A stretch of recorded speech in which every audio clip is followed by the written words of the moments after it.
situasi kecewa, situasi berat, situasi merasa sendiri, ditinggalkan, diabaikan, gak punya siapa-siapa, banyak masalah, terbeban, situasi sedih.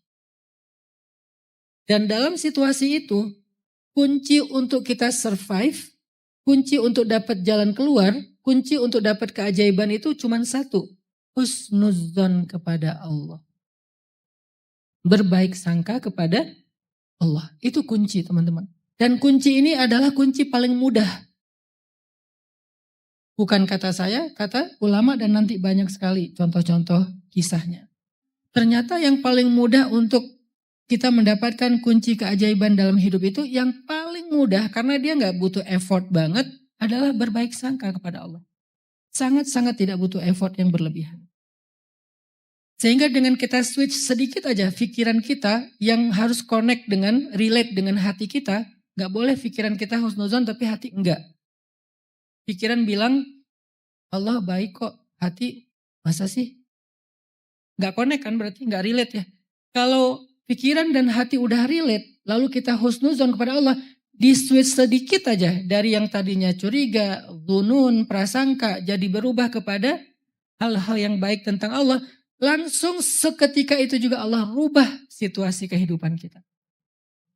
Jadi merubah situasi kehidupan kita itu semudah merubah pikiran kita tentang Allah teman-teman. Dan itu dahsyat tuh. Bahwa Allah sayang kita, Allah perhatian sama kita, Allah gak mungkin tega sama kita, bla bla bla. Itu tuh dimunculin sesederhana ngebalikin perasaan dan pikiran kita.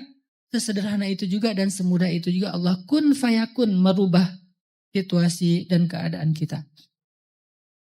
Mudah sekali ternyata. Saya kasih contoh tentang keajaiban husnuzan. Yang ekstrim dulu nih. Nabi pernah bercerita, nanti di hari kiamat ada 4 orang ahli neraka. Yang mereka itu banyak dosa, durhaka, kufur kepada Allah. Mereka itu diazab di dalam api neraka, kemudian setelah sekian lama dikeluarkan dari api neraka. Dikeluarkan dari api neraka untuk dihisap. Apakah dosa mereka udah habis? Ketika 4 orang ini dikeluarkan dari api neraka, kata Nabi, dihisap, ternyata dosa mereka belum habis. Maka kemudian Allah mengatakan, kembalikan mereka ke dalam neraka. Kembalikan mereka ke dalam neraka. Tiba-tiba ketika malaikat menarik mereka ke neraka, salah satu di antara mereka itu noleh ke belakang, ngelihat ke Allah.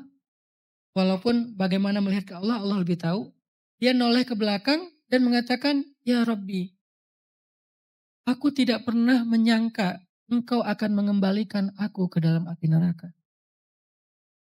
Karena ketika aku dikeluarkan dari api neraka, aku menyangka engkau telah mengampuni aku.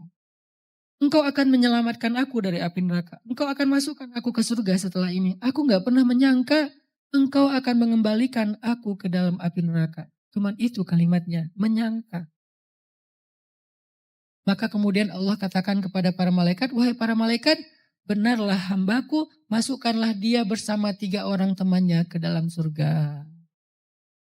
Hanya dengan dia berbaik sangka kepada Allah, yang harusnya dia adalah ahli neraka, tiba-tiba Allah ganti menjadi ahli surga. Sesederhana itu merubah situasi seseorang.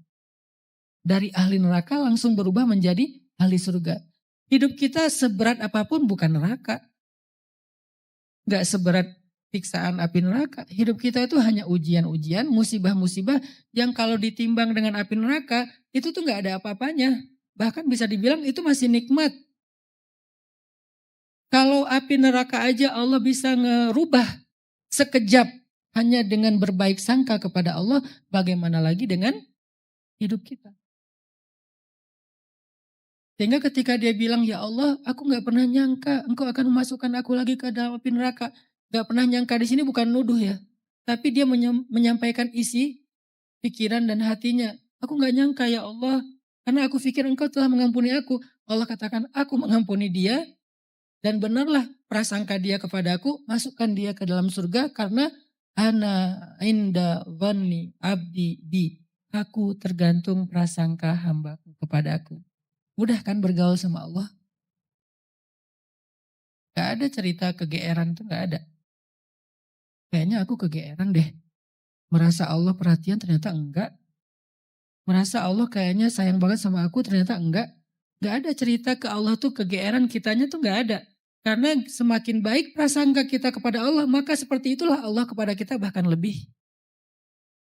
Kegeeran itu hanya muncul dalam bergaul dengan manusia. Dan seringnya memang kayak gitu. Memang kitanya aja yang GR. Aku kira dia baik sama aku kira dia bakal maafin aku kira ini kan zon, prasangka kan? Dan kita selalu aku kira yang baik-baik tentang orang lain dan seringnya, walaupun gak selalu, seringnya kecewa. Karena dia ternyata gak kayak gitu. Aku kira dia pengen nolongin aku, ternyata manfaatin. Aku kira dia jujur, ternyata dia dusta. Aku kira dia amanah, ternyata dia khianat. Aku kira dia tulus, ternyata ada udang di balik batu. Aku kira, selalu aku kira yang zon, yang husnuzon, tapi seringnya kecewa. Walaupun kita tetap disuruh berhusnuzon kepada manusia. Tapi beda halnya ketika kita aku kira Allah itu titik, itu beda. Gak akan ada istilah kegeeran. Lo aja yang kegeeran. Emang Allah kayak gitu? Gak ada. Aku tergantung prasangka hambaku kepadaku. Sesederhana itu bergaul sama Allah. Mudah.